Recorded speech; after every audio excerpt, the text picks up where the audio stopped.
अस्सलाम वालेकुम वीवर्स। आज मैं आपके साथ एक बहुत ही सस्ते और आसान से केक बनाने की रेसिपी शेयर कर रही हूँ, जो कि घर में मौजूद सामान से बहुत ही आसानी के साथ तैयार हो जाएगा। और मैं इस केक को बग़ैर मैदे, बग़ैर कंडेंस्ड मिल्क, बग़ैर चीनी, बग़ैर बटर, बग़ैर बीटर और बग़ैर अंडे के बनाना सिखाऊंगी।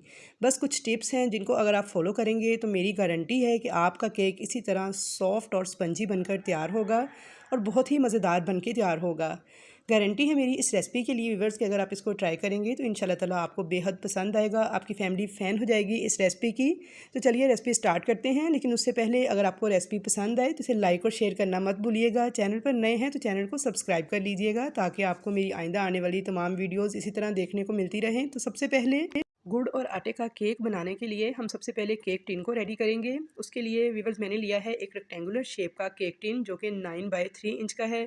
और मेरे केक के बैटर के हिसाब से थोड़ा सा टिन बड़ा है, लेकिन मेरे पास छोटा टिन अवेलेबल नहीं था तो इसलिए मैं इसी में बनाऊंगी। थोड़ा सा मैंने ऑयल डाला है और अच्छी तरह से मैंने टिन को चारों तरफ से ग्रीस कर लिया है। तो यहाँ पे देखिए सारा टिन मेरा ग्रीस हो चुका है। अब मैं इसके अंदर एक बटर पेपर बिछाऊंगी इसकी बेस के अंदर, जो कि मैंने इसके साइज़ का कटिंग करके रखा हुआ था। बटर पेपर बिछाने के बाद मैं ब्रश के साथ थोड़ा सा ऑयल इस बटर पेपर के ऊपर भी इस तरह से लगा दूंगी।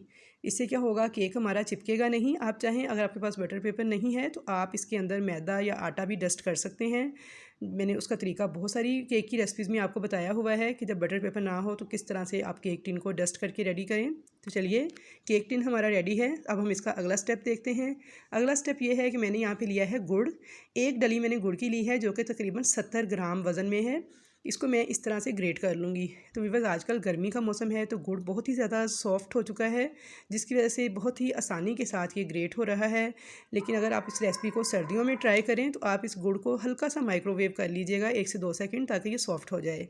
तो यहाँ पे देखिए मैंने गुड़ को ग्रेट कर लिया था। और अब मैं आपको बता दूँ कि ये कितना गुड़ है, तो ये आधे कप से थोड़ा सा कम है।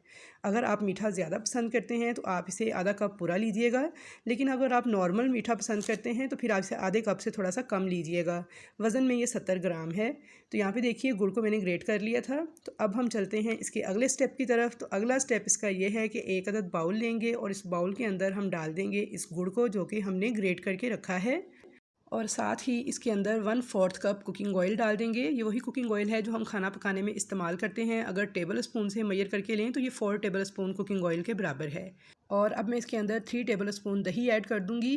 तो व्यूअर्स दही जो है आपका रूम टेम्परेचर पर होना चाहिए। फ्रिज का रखा हुआ ठंडा दही आपने इस्तेमाल नहीं करना केक बनाने के लिए।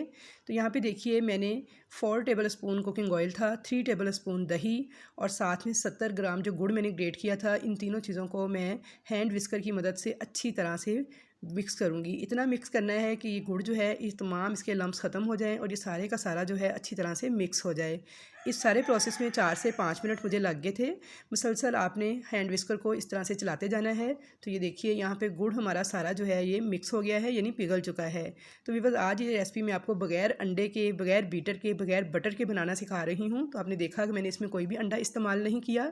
अब मैं इसके ऊपर एक छलनी रखूँगी और इसके अंदर डालूँगी आटा। ये वही आटा है जो हम रोटी पकाने के लिए इस्तेमाल करते हैं। और आप देख सकते हैं कि ये 1 कप पूरा नहीं है बल्कि 3/4 कप है। 3/4 का मतलब है कि 1 कप के अगर 4 हिस्से किए जाएँ तो 3 हिस्से मैंने लिए हैं, चौथा हिस्सा मैंने छोड़ दिया है। साथ ही मैंने इसमें डाला है ½ टीस्पून बेकिंग पाउडर और 1/4 टीस्पून बेकिंग सोडा। अब इन तीनों चीज़ों को मैं इकट्ठे से छान लूँगी ताकि अच्छे से मिक्स हो जाएं। तो यहाँ पे व्यूअर्स मैं ये केक आटे से तैयार कर रही हूँ। आप चाहें तो मैदे से भी तैयार कर सकते हैं, लेकिन आटे से ये बहुत ही मज़ेदार, बहुत ही सॉफ्ट और बहुत ही स्पंजी केक बन के तैयार हुआ था। और यकीन कीजिए कि बस सब उंगलियाँ चाटते रह गए थे, इतना मज़े का ये केक बन के तैयार हुआ था। तो इसलिए आप मेरे कहने पर इस रेसिपी को ज़रूर ट्राई कीजिएगा। अब मैंने इसके अंदर डाल दिया है वनीला एसेंस ½ टीस्पून के बराबर। साथ ही मैंने इसमें 1 चुटकी से भी कम बिल्कुल थोड़ा सा नमक ऐड किया है। ये ऑप्शनल है, आप चाहें तो स्किप भी कर सकते हैं। तो अब इसके अंदर मिक्सिंग करनी है हमें स्पैचुला की मदद से। और मिक्सिंग करते हुए बस इस बात का ख्याल करना है कि कुछ आटे जो हैं, यानी कई किस्म का आटा होता है गंदम का, तो वो पानी ज़्यादा एब्जॉर्ब करता है, नमी को ज़्यादा जज़ब करता है। और कुछ आटा ऐसा होता है कि वह नमी को कम एब्जॉर्ब करता है। तो बस आपने इस केक में इसकी कंसिस्टेंसी का ख्याल करना है कि आपका आटा कितना पानी, दूध या दही जज़ब करता है। तो यहाँ पे देखिए इसके अंदर हम इस्तेमाल करेंगे 1/4 कप दूध, यानी 4 टेबल स्पून दूध मैंने लिया है। लेकिन मैं सारा इसमें ऐड नहीं करूँगी, मैं थोड़ा सा इसमें ऐड करूँगी। और आपने बैटर की कंसिस्टेंसी जो है उसे स्पेशली नोटिस करना है कि आपके बैटर के अंदर दूध डालने के बाद इसकी कंसिस्टेंसी ऐसी हो, ये देखिए बिल्कुल जैसे रिबन की तरह फोल्ड होता है बैटर। तो बस ऐसी ही हमें केक की कंसिस्टेंसी चाहिए। चाहे 1 टेबल स्पून दूध डालने के बाद आपकी ऐसी कंसिस्टेंसी आ सकती है, चाहे तो 2 के बाद भी आ सकती है, या फिर 4 टेबल स्पून दूध भी इसमें जा सकता है। तो मेरा यहाँ पे 2 टेबल स्पून दूध इस्तेमाल हुआ है, 2 टेबल स्पून बच गया है जैसा कि मैंने आपको दिखाया है। तो यहाँ पे देखिए बैटर हमारा रेडी है। अब इसको मैं डाल दूँगी केक टिन के अंदर, और यहाँ पे आप इसकी कंसिस्टेंसी को अच्छी तरह से देख लें। बस ऐसी ही होनी चाहिए, ना तो बहुत ज़्यादा पतला हो और ना बहुत ही ज़्यादा थिक हो। तो यहाँ पे सारा बैटर मैंने केक टिन में डाल दिया है, और केक टिन के हिसाब से मेरा बैटर बहुत कम है, यानी टिन जो है बहुत बड़ा है, लेकिन छोटा इस वक्त अवेलेबल नहीं था, तो इसलिए मैं यही यूज़ कर रही हूँ।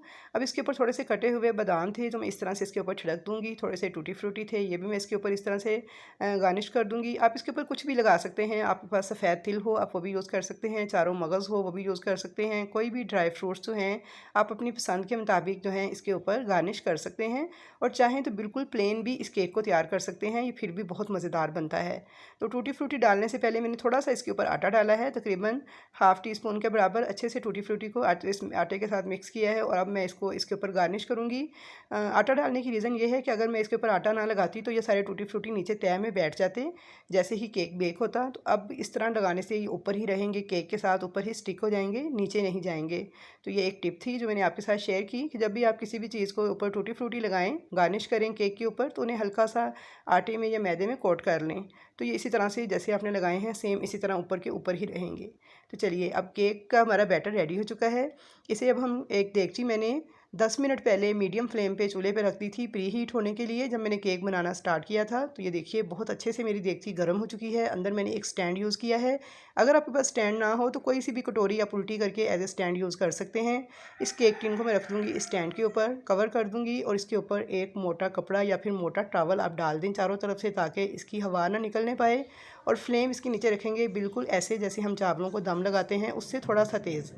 बस यानी कि फ्लेम को हमारे देगची के पेंदे को टच नहीं करना चाहिए, थोड़ा सा स्लो फ्लेम हम रखेंगे, और इसे 35 से 40 मिनट तक बेक होने देंगे। दरमियान में आपने इसे बार बार खोल के चेक नहीं करना।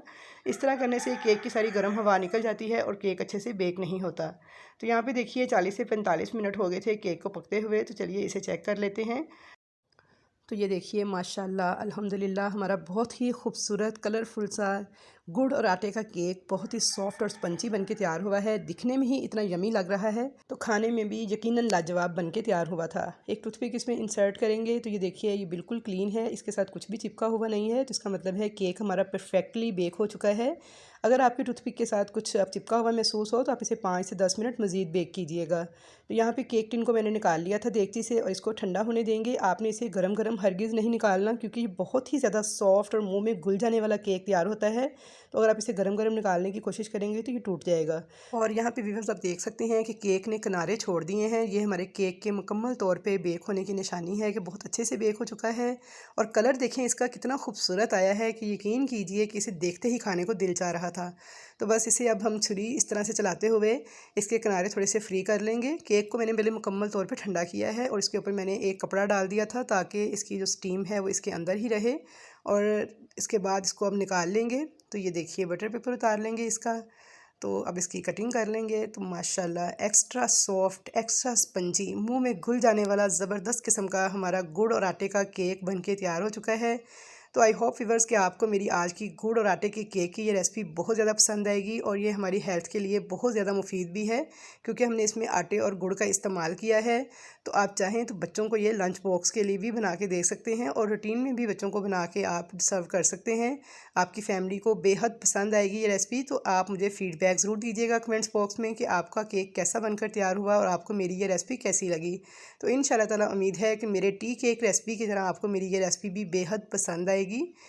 कमेंट्स बॉक्स में अपनी कीमती राय का इजहार ज़रूर कीजिएगा। रेसिपी अगर अच्छी लगे तो लाइक और शेयर करना मत भूलिएगा। चैनल पर नए हैं या फर्स्ट टाइम मेरी वीडियो वॉच कर रहे हैं तो आपसे छोटी सी रिक्वेस्ट है कि प्लीज़ चैनल को सब्सक्राइब कर लीजिएगा। तो इंशाल्लाह ताला मुलाकात होगी आपके साथ ऐसी ही नई और अच्छी अच्छी रेसिपीज़ के साथ। तब तक के लिए मुझे दीजिए इजाज़त। अल्लाह हाफिज़।